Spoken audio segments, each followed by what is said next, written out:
Hey friends, Ash here. Welcome back to Gents. Hope you're doing well. I don't know why I creeped in like a weird like Dr. Jekyll, Mr. Hyde kind of thing just now. Today we're gonna be like Outcast. That's right. We're gonna say, sorry, Mr. Jack. No, fresh and so clean. Yes, that type of outcast. If you know, you know, and you should know. If you don't know, all of these linked in the description. Let's go.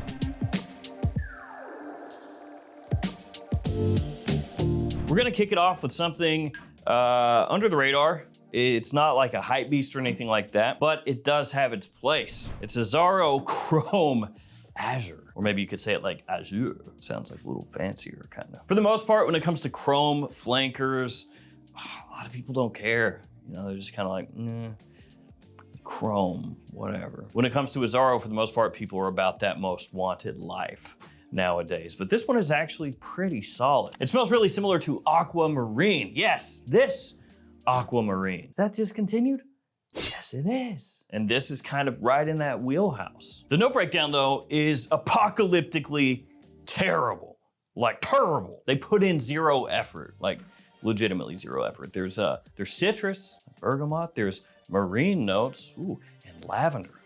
Went out on a limb there, bros. So that note breakdown, yes, it's truly awful. But this one is a really, really nice wearable aquatic scent with a little nice touch of sweetness, not overdone, very much a vacation fragrance, a day out fragrance in the middle of summer. And because it's a chrome, you can pick it up for like 30 bucks most places, 30, 35, something like that. Really, really affordable. Never gonna be a hype beast, but if you do like aquamarine, you can scoop this up and kind of scratch that edge on the low. And this one does grow on you a little bit the more you smell it. Dolce & Gabbana Light Blue Eau de Parfum. Obviously this is the new light blue, and you can tell that this one is better than the Eau de Toilette because it has gold. Instead of silver here, gold. That means it's more expensive or something, I don't know. And I gotta give a little shout out to Dolce & Gabbana because they have turn things around here. They came out with the one Eau de Parfum, the new version. They came out with the one Parfum. They came out with this, and all three of those are actually good, which is something I haven't said about Dolce & Gabbana for a while. A lot of their stuff has been forgettable.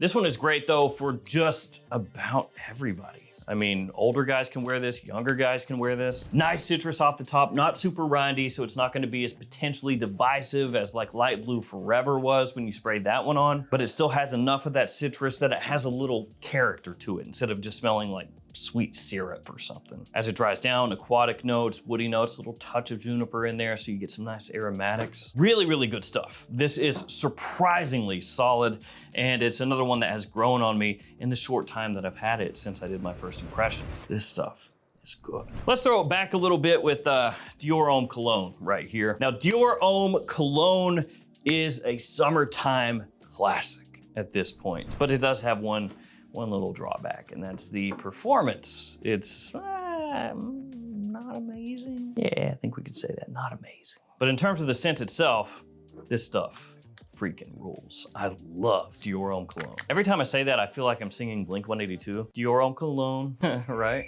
Right, is it somebody? So this one has kind of a lemonade, they say iced lemonade smell off the top. Nice citrusy pop, very brisk, refreshing, super good. Legitimately, the only issue is it's a Dior, so that means it's expensive and the performance kind of sucks. So if that's an issue for you, maybe overlook this one, you know, try it out. If you love the way it smells and you can kind of work with the performance, then go for it. But if you're somebody who really likes the strong stuff, you know, I mean, you could go crazy heavy with the trigger. You could do that. And there are also some other fragrances that kind of smell similar that are cheaper, like Jimmy Choo Man Ice is kind of similar to this one off the top, and that's way more affordable than this one. Used to be Mercedes-Benz Cologne. That one also you could get that was similar to this, but that one's discontinued now, so. The next fragrance, way stronger than this one. So you get a little more longevity out of it. What is that? But before we talk about that, I need to give you some codes. So here they are, a bunch of different codes. FragFlex, 10% off. You can use this every time you shop at FragFlex. So if you shop there 500 times, use that code 500 times, save 10% 500 times. That's 5,000%. That's just math. Also got codes for JOMASHOP, for the perfume box, for Beauty House, Gift Express, Fragrance Lord, and many more. So anytime you shop at those stores, use those codes. And also my new fragrance, Arashi Riiffs, is available in stores. So is French Quarter, that one's also new. But this one is the fresh one. So in terms of notes, this has pink currant, lemon zest, passion fruit pulp, tangerine, papaya blossom, jasmine, orchid, coral reef, coconut wood, vanilla, blonde patchouli, amber, and musk. I know there was a lot of stuff, but at least it's more than 3 notes. Looking at you, Chrome. So I creatively directed this one. It is obviously very tropical, fresh, sweet. Women by and large love this stuff to the point that they'll steal it from you. You can find this online, linked in the description, or you can also find it in every Perfumania and fragrance outlet store in the country, in the US. So if you have one nearby, stop in. If you don't, that's okay. Next fragrance, check this out. It is Riiffs Seasons Drift. Now, I bought a bunch of Riiffs fragrances, and some of them were bad, like freaking bad. This one is one of the better ones. It's supposed to smell like Bleu de Chanel L'Exclusif, but it's not a one-to-one. This one is way sharper off the top, way more aggressive. So very lemony and just kind of like stings the nose when you first spray that bad boy on, let me tell you. It does get a little better with age, but when you side by side this with Bleu de Chanel Exclusive, you'll see right away, like this is a fresher twist, a fresher take on that styling. As it dries down, it does get way closer, way more similar to the Bleu de Chanel, but off the top, you're not gonna confuse the two. You're gonna be like, blah. Yeah, it's like a friggin' freight train. Aromatic, sharp blast. Once it settles though, really nice fresh take on that BDC L'Exclusif DNA. Just the first time you spray that on, beware of that opening and let it age like a fine wine or like an inexpensive fragrance. You could let it age like that too. Same thing, I guess. Hugo Boss bottled Striking Lavender. I guess it would just be Hugo Boss bottled Striking Lavender. This one's kind of funny because it's basically like the Pimp My Ride of fragrances. We heard you like lavender, so we put lavender in your lavender so you can smell like lavender while you smell like lavender. Yeah, if you look at the little note breakdown on the back of the box, which I don't have it down here right now, but it has lavender on there twice. So they're basically just like, yeah, we got lavender in here for you, buddy, hence the name. In terms of the fragrance, it's not the same, but it's like a little similar to how Fierce opens up. So Abercrombie & Fitch Fierce, Percival, Mont Blanc Legend, all those, you know, that same type of like lavender hit, you know, a little shower gel, fresh, clean, classic, that kind of vibe. That's what this has. Also has a little bit of minerality in there, so, you know, more contemporary, a little bit more of a modern take on that styling. It is the type of scent that I feel like for the people who love themselves some lavender and they don't want something that's crazy sweet, you know, with a bunch of vanilla, a bunch of caramel, you know, those type of notes that are really popular lately. Something like this could work perfect because it has that versatility. It has that, you know, little bit of a throwback touch to it done in a clean, modern way. So people looking for something like that, they'll think, oh, this is solid. Great daily driver. But if you're looking for that type of fragrance that kind of like screams and like demands attention, that's not really this, you know? So I could see it being that type of fragrance that some people are gonna smell and they're gonna think this is just, who cares, man? It's just kind of whatever. It's like, I forgot about it already. I don't even remember how it smells. I don't care. So some people are gonna view it that way. Other people are gonna smell it and be like, oh, I'm gonna wear this every day. Super easy. It is a limited edition, so it's not gonna be out for that long. If you do smell this and you're thinking about picking it up, keep that in mind. Because Hugo Boss is one of those fragrance brands that their limited editions typically actually are limited. For example, Boss Bottle Pacific, that was actually, I think, really solid. And you couldn't find that for very long before it went away. So same thing probably gonna happen here. Rayhaan Pacific Aura. This is, for me, one of the absolute best fragrances that Rayhaan has done still to right now. To be fair, they don't pump out as many fragrances as a lot of clone brands, Middle Eastern brands. They had 2 come out here recently, Pharaoh and Tonkin Giza, but I do like this one more than both of those if I were keeping, you know, just one. So this is Pacific Chill, supposed to smell very similar to Pacific Chill, hence the color scheme, and also doesn't hurt that I guess it has Pacific in the name, which technically this is a flanker of an earlier fragrance named Pacific, which has nothing to do with Pacific Chill, but whatever. Does have a nice little magnetic cap, that's always good. This stuff is really good.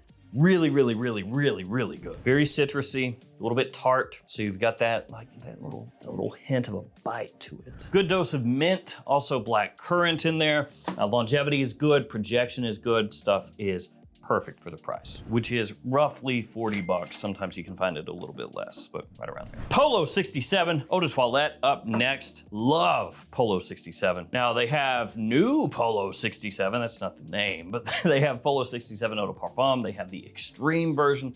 Both of those really, really good. But if you're looking for like the more affordable, but still very fresh, possibly the freshest one version of Polo 67, the Eau de Toilette. So it's been compared a little bit to YSL Myself, which also really fresh. We're talking about the original version of Myself. You got pineapple in here off the top. You have citrus, you have juniper, you've got sage. Then as it dries down, a little vetiver, a little bit of patchouli. This stuff, amazing. For spring and summer, great daytime fragrance. And the funny thing to me about Polo 67 is the Polo lines, you know, blue, red mainly, they pretty much ignored Polo black. But those lines, a lot of the stuff that they put out has been forgettable. And then they came out with Polo 67 and it was like, oh great, Polo 67. It's gonna be even crappier than the existing Polos. This stuff is so stupid. And then it came out, I smelled it and I wore it and I saw that it was going for cheaper prices online and I was like, it's the best thing they have? Alongside some of the Ralph's Clubs. But yeah, Polo 67 and some of the Ralph's Club fragrances, to me, the best stuff Ralph Lauren has right now. This is really good. All Barari Coral. Samaya. Got a nice little leather thing. So this is sort of a little hybridization to an extent. It has become much more popular here lately, the hybridizing of taking a few fragrances and smashing them together and releasing it as its own thing. It's mainly, the majority, Blue Talisman. So that's the main thing that this is similar to. But then they essentially work in a little bit of God of Fire. So in reality, taking two of the most hyped fragrances as far as colognes go over the past year or two and just kind of smushed them together. Now, maybe it would be a little bit better if there was a little more of the mango, because there is mango in here, you know, whole God of Fire thing. But if there were more of that, I think it might really push that opening just a little bit further. But still, as it is, very cheap. One of the cheaper and better Blue Talisman fragrances with a little twist. All right, this next one is Acqua di Gio. It's the Profondo Eau de Toilette. And yeah, when it comes to Profondo, the Eau de Parfum, that's my go-to. So if you could get just one Acqua di Gio Profondo, I would go EDP over Eau de Toilette. But if we're talking about just freshness, this one is gonna be a little fresher. Very bright, airy, zingy. It's like got a bit of that citrus zest to it. You know, like when a bartender kind of just shaves off the rind of a citrus and they give it a little twist and you get like the essence of the citrus that just kind of shoots out. Kind of that thing going on. The performance is not quite up to par with the Eau de Parfum, which is expected. This is lower concentration. I will say also just really quickly, I gotta throw this out every time, Profondo Parfum, that stuff, I don't really like it. I would just skip it. I mean, if you try it in a store and you love the stuff, at that point, absolutely go for it. But if you're thinking about like blind buying or anything like that, I would definitely second guess that as far as Profondo Parfum goes. So yeah, Profondo Eau de Toilette, a really nice bright take on the Profondo DNA, or what the Profondo DNA was when they made it into a fragrance line. Because that's mainly, you know, the Acqua di Gio DNA, but then it's been tweaked into the Profondo DNA, and then this is, yeah, it's the whole thing. Let's finish with this. This is Arsh by French Avenue. Kind of a funny name in English, just pronouncing it that way. Yeah, it's my Arsh. It's pretty good. So this little dude right here is a fragrance that smells quite similar. I dropped the tester strip. My fingers do work. It smells quite similar to L'Homme Ideal. Platine Privé / Cologne. Color scheme wise, it's obviously closer to L'Homme Ideal Cologne. But yeah, Platine Privé and L'Homme Ideal Cologne smell similar, so it's kind of close to both. And this is one that gets apocalyptically better with age, okay? Like night and day. It's got a creamy citrus. The almond in here is great. Glassy, smooth, a little bit sweet, fresh. It is absolutely amazing once you let it age. The only issue that I have with this one, it is not like heavily in rotation, I guess, as far as French Avenue stuff goes. So, you know, there's not enough of it out there that the price has dropped a whole heck of a lot. It's still way cheaper than buying Platine Privé or L'Homme Dior cologne, but as far as cologne fragrances go, it's a little bit more toward the like upper mid range. It's like 45 bucks, something like that. Which if you love the Guerlain fragrances, this is an absolute no-brainer. But if you're kind of, you know, unsure, it is a little more to pay compared to some of the other ones out there. So there we go. These right here, fresh, awesome, good. I hope wherever you guys are, the weather is nice. If you're in the Southern Hemisphere, you know, I hope it's nice there too. Thank you guys for hanging with me. Stay safe out there. Take care of yourselves. See you tomorrow with another fragrance video. See you guys.